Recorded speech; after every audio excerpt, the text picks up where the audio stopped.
আসসালামু আলাইকুম। সবার আগে বাছাই করা 10টি আন্তর্জাতিক খবর জানিয়ে দেব। প্রথমেই থাকছে শিরোনাম। তবে তার আগে অনুরোধ থাকবে ভিডিওটিতে একটি লাইক দিবেন।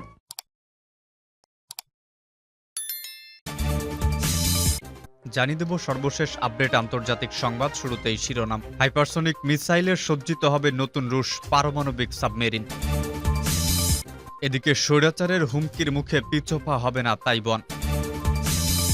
ঝুঁকি নিতে রাজি নয় ভারত, পূর্ব লাদাখে ৬৮,০০০ সেনা মোতায়েন। দামেস্কে ইরানপন্থী মিলিশিয়াদের ক্ষেপণাস্ত্র গুদামে বিস্ফোরণ। ক্রিমিয়াকে রাশিয়ার কাছ থেকে বিচ্ছিন্ন করতে চায় ইউক্রেন। সর্বশেষ জানিয়ে দেব কারাগারে ইমরান খানকে ছাড়াই ক্ষমতায় যাচ্ছে তার দল। এতক্ষণ শুনছিলেন সংবাদ শিরোনাম, এবারে বিস্তারিত। আজকের সংবাদ সম্পর্কে আপনার মূল্যবান মতামত কমেন্ট করে জানিয়ে দিন কোন স্থান থেকে আমাদের সংবাদ শুনছেন এবং দেখছেন। হাইপারসনিক মিসাইলে সজ্জিত হবে নতুন রুশ পারমাণবিক সাবমেরিন। নতুন পারমাণবিক সাবমেরিনকে হাইপারসনিক জিরকন ক্ষেপণাস্ত্র দিয়ে সজ্জিত করতে যাচ্ছে রাশিয়া। রাশিয়ার বৃহত্তম জাহাজ নির্মাতার প্রধান সোমবার প্রকাশিত একটি সাক্ষাৎকারে আরআই এর রাষ্ট্রীয় সংবাদ সংস্থায় একথা জানিয়েন। ইউনাইটেড শিপ বিল্ডিং কর্পোরেশন এর প্রধান নির্বাহী কর্মকর্তা অ্যালেক্সি রাখমানভ বলেছেন, ইয়াসেনএম প্রকল্পের বহুমুখী পারমাণবিক সাবমেরিনগুলো নিয়মিতভাবে জিরকন ক্ষেপণাস্ত্রে সজ্জিত থাকবে। এ নিয়ে ইতোমধ্যেই কাজ শুরু হয়েছে। ইয়াসেন সাবমেরিন, যা প্রজেক্ট 885M নামেও পরিচিত, এটি পারমাণবিক শক্তি চালিত ক্রুজ মিসাইল সাবমেরিন। দেশটির সেনাবাহিনী এবং নৌবহরকে আধুনিকীকরণের একটি কর্মসূচির অংশ হিসেবে সোভিয়েত যুগের পারমাণবিক হামলার সাবমেরিনগুলোকে প্রতিস্থাপন করার জন্য নির্মিত।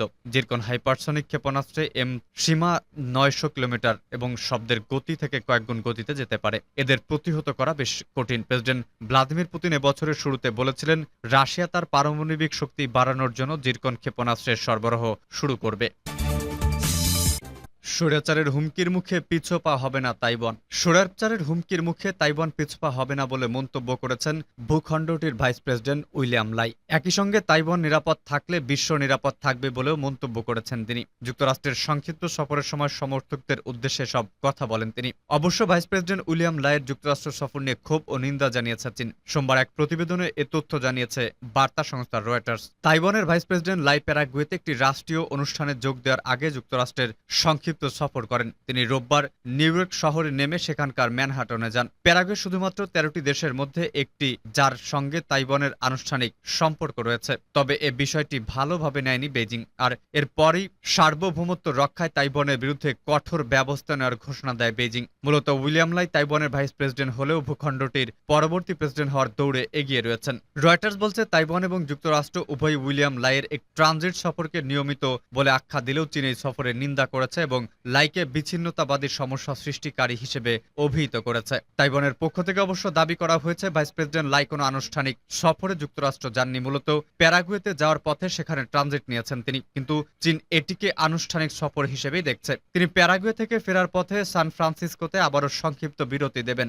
সংক্ষিপ্ত এই সফরে রোববার নিউ ইয়র্কের একটি মধ্যাহ্নভোজের অংশ নেন লাই। সেখানে তিনি বলেন, যদি তাইওয়ান নিরাপদ থাকে তাহলে বিশ্ব নিরাপদ, যদি তাইওয়ান প্রণালী শান্তিপূর্ণ থাকে তবে বিশ্ব শান্তিপূর্ণ থাকবে। চীনের নাম উল্লেখ না করে তিনি বলেন, আমরা সঠিক পথেই রয়েছি। স্বৈরাচারের ক্রমবর্ধমান হুমকির কারণে ভয় পাবেন না এবং পিছপা হবেন না। তাইওয়ানকে গণতন্ত্রের পথে এগিয়ে নিতে আমাদের অবশ্যই সাহসী এবং শক্তিশালী হতে হবে। রয়টার্স বলছে, তাইওয়ানের ভাইস প্রেসিডেন্ট উইলিয়াম লাই চীনকে পছন্দ করেন এবং এর পেছনে একটি বিশেষ কারণও রয়েছে। ইতোপূর্বে লাই নিজেকে তাইওয়ানের স্বাধীনতার পক্ষের কর্মী বলে আখ্যায়িত করেছিলেন, যদিও তাইওয়ানের শান্তি ও স্থিতিশীলতা বজায় রাখার প্রতিশ্রুতিও দিয়েছেন লাই। নিজের সংক্ষিপ্ত সফরের সময় উইলিয়াম লাই নিউ ইয়র্কে জানিয়েছেন, মর্যাদা ও সমতার মৌলিক ভিত্তিতে তাইওয়ানের প্রেসিডেন্ট সাই ইং ওয়েনের নীতি অনুসরণ করে চীনের সাথে কথা বলতে এবং শান্তি ও স্থিতিশীলতা বজায় রাখা নিশ্চিত করতে তিনি খুব ইচ্ছুক। কিন্তু লাই এটাও বলেছেন, তিনি তাইওয়ানের সার্বভৌমত্ব রক্ষা করবেন। তার দাবি, শুধুমাত্র তাইওয়ানের জনগণই তাদের ভবিষ্যৎ নির্ধারণ করতে পারে এবং চীনা প্রজাতন্ত্র তাইওয়ানের আনুষ্ঠানিক নাম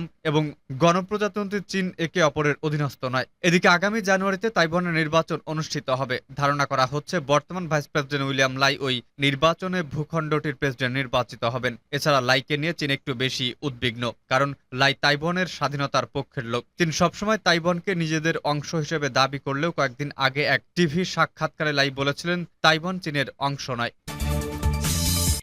ঝুঁকি নিতে রাজি নয় ভারত, পূর্ব লাদাখে ৬৮,০০০ সেনা মোতায়েন। ২০২০ সালের দুঃস্বপ্নের স্মৃতি ভারত ভোলেনি গালওয়ানে চীনের পিপলস লিবারেশন আর্মির তাণ্ডবের কথা।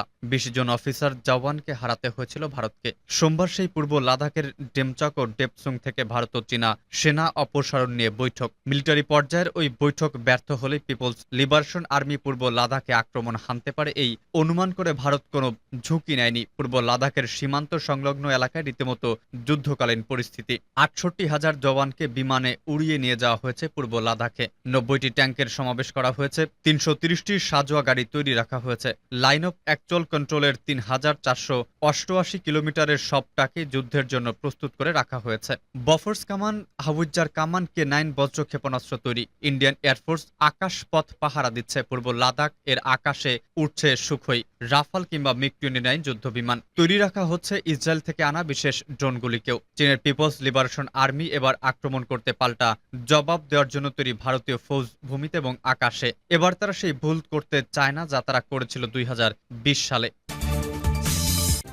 দামেস্কে ইরানপন্থী মিলিশিয়াদের ক্ষেপণাস্ত্র গুদামে বিস্ফোরণ। সিরিয়ার রাজধানী দামেস্কে ইরানপন্থী মিলিশিয়াদের ক্ষেপণাস্ত্র গুদামে বিস্ফোরণের শব্দ শোনা গেছে। যুদ্ধ পর্যবেক্ষক সংস্থা Syrian observatory for human rights রবিবার এ খবর জানিয়েছে। সিরিয়ার সরকারি বার্তা সংস্থা সানাও এ দাবি করেছে।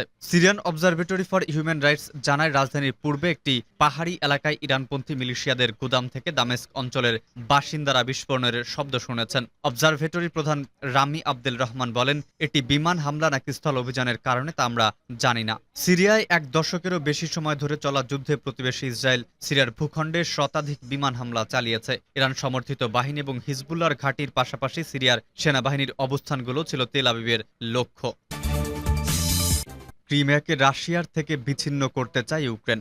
রাশিয়ার মূল ভূখণ্ডের সঙ্গে ক্রিমিয়ার একমাত্র সংযোগ সেতুকে নিশানা বানিয়ে শনিবার হামলা চালিয়েছে ইউক্রেন। এর মাধ্যমে ২০১৪ সালে মস্কোর দখল করা উপদ্বীপকে বিচ্ছিন্ন করার অভিযান জোরদার করেছে কিয়েভ। মার্কিন সংবাদমাধ্যম ওয়াল স্ট্রিট জার্নালের এক প্রতিবেদনে বলা হয়েছে, কিয়েভের লক্ষ্য হল উপদ্বীপে রাশিয়ার অবস্থানকে দুর্বল করা, যাতে করে ইউক্রেনের দক্ষিণাঞ্চলে দখলদার বাহিনীর অবস্থান ধরে রাখা ও যুদ্ধ চালিয়ে যাওয়া কঠিন হয়। পাল্টা আক্রমণে বড় ধরনের অগ্রগতির সম্ভাবনা ম্লান হয়ে যাওয়ার পর ইউক্রেন এখন পশ্চিমাদের দেওয়া দূরপাল্লার ক্ষেপণাস্ত্র দিয়ে ক্রিমিয়ার ভেতরে ও বাইরে আক্রমণ চালাচ্ছে। ক্রিমিয়ার রাশিয়াপন্থী প্রশাসনিক প্রধান সের্গেই আকসিয়েনভ বলেছেন, শনিবার ভোরে কার্স প্রণালীতে দুটি ইউক্রেনীয় ক্ষেপণাস্ত্র ভূপাতিত করা হয়েছে। এর কয়েক ঘন্টা পর তিনি আবার বলেছেন, ওই এলাকায় আরও একটি ক্ষেপণাস্ত্র প্রতিহত করা হয়েছে।